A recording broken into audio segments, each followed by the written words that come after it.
بسم اللہ الرحمن الرحیم۔ کلمہ طیبہ ایمان۔ سبق نمبر 4۔ قرآنی آیت احادیث۔ حضرت اوسط رحمت اللہ علیہ فرماتے ہیں کہ حضرت ابو بکر رضی اللہ عنہ نے ہمارے سامنے بیان کرتے ہوئے فرمایا، ایک سال پہلے رسول اللہ صلی اللہ علیہ وسلم میرے کھڑے ہونے کی اس جگہ خطبے کے لیے کھڑے ہوئے تھے۔ یہ کہہ کر حضرت ابو بکر رضی اللہ عنہ رو پڑے، پھر فرمایا، اللہ تعالیٰ سے اپنے لیے عافیت مانگا کرو، کیونکہ ایمان و یقین کے بعد عافیت سے بڑھ کر کسی کو کوئی نعمت نہیں دی گئی۔ مسند احمد۔ حضرت عمر بن شعیب اپنے باپ دادا رضی اللہ عنہما سے روایت کرتے ہیں کہ نبی کریم صلی اللہ علیہ وسلم نے ارشاد فرمایا، اس امت کی اصلاح کی شروعات یقین اور دنیا سے بے رغبتی کی وجہ سے ہوئی ہے، اور اس کی بربادی کی شروعات کنجوسی اور لمبی امیدوں کی وجہ سے ہوگی۔ بہقی۔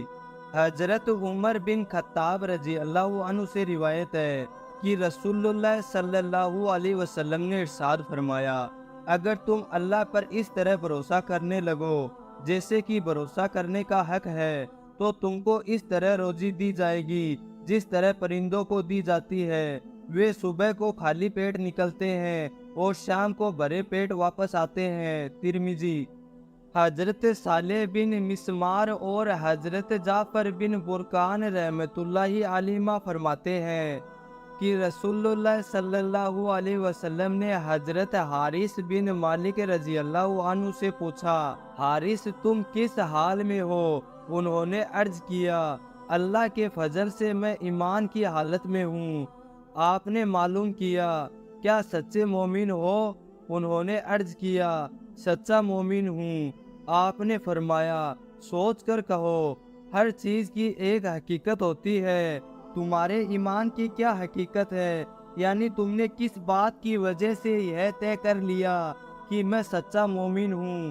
عرض کیا، میری بات کی حقیقت یہ ہے کہ میں نے اپنا دل دنیا سے ہٹا لیا ہے، رات کو جاگتا ہوں، دن کو پیاسا رہتا ہوں، یعنی روزہ رکھتا ہوں، اور جس وقت میرے رب کا عرش لایا جائے گا، اس منظر کو گویا میں دیکھ رہا ہوں۔ جنت والوں کی آپس میں ملاقاتوں کا منظر میری آنکھوں کے سامنے رہتا ہے، اور گویا کہ میں اپنے کانوں سے جہنمیوں کی چیخ و پکار کو سن رہا ہوں، یعنی جنت اور جہنم کا تصور ہر وقت رہتا ہے۔ آپ صلی اللہ علیہ وسلم نے ان کی اس بات چیت کو سن کر ارشاد فرمایا، حارث ایسے مومن ہیں جن کا دل ایمان کے نور سے روشن ہو چکا ہے۔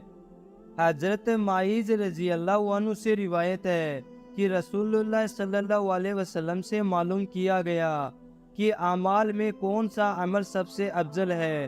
آپ صلی اللہ علیہ وسلم نے ارشاد فرمایا، اعمال میں سب سے افضل عمل اللہ تعالیٰ پر ایمان لانا جو اکیلے ہے، پھر جہاد کرنا، پھر مقبول حج۔ ان اعمال اور باقی اعمال میں فضیلت کا اتنا فرق ہے جتنا کہ مشرق و مغرب کے بیچ فاصلے کا فرق ہے۔ مسند احمد۔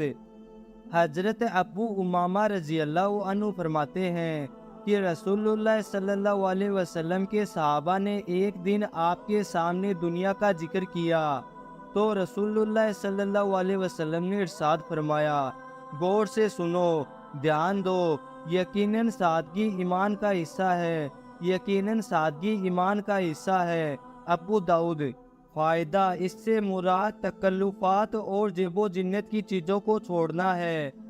حضرت عمر بن عباس رضی اللہ عنہ سے روایت ہے کہ انہوں نے رسول اللہ صلی اللہ علیہ وسلم سے معلوم کیا کون سا ایمان افضل ہے۔ ارشاد فرمایا، وہ ایمان جس کے ساتھ ہجرت ہو۔ انہوں نے معلوم کیا، ہجرت کیا ہے؟ ارشاد فرمایا، ہجرت یہ ہے کہ تم برائی کو چھوڑ دو۔ مسند احمد۔